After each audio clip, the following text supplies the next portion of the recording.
পহেলা June সন্ধ্যা ৭টা রাজধানীর আদাবরে ৮ বছরের শিশু মিমকে চিপস কিনে দেওয়ার কথা বলে বাসা থেকে নিয়ে যায় প্রতিবেশী ফারজানা আক্তার। সিসিটিভি ফুটেজে ধরা পড়ে সে দৃশ্য। অনেক সময় পেরিয়ে গেলেও মিম ফিরে না আসায় রাজধানীর আদাবর থানায় নিখোঁজের সাধারণ ডায়েরি করে পরিবার। পরদিন আসে মুক্তিপণের ফোন। পরে ভুক্তভোগী পরিবারটি মামলা করে।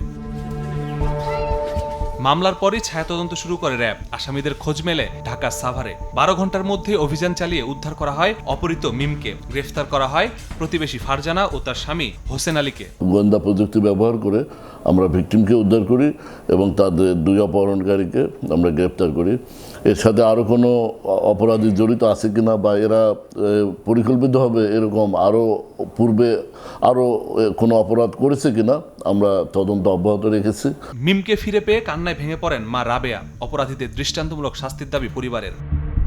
গ্রেপ্তার ফারজানা ও হোসেনকে পুলিশের কাছে হস্তান্তর করেছে র্যাব। মাসুদুর রহমান, সময় সংবাদ, ঢাকা।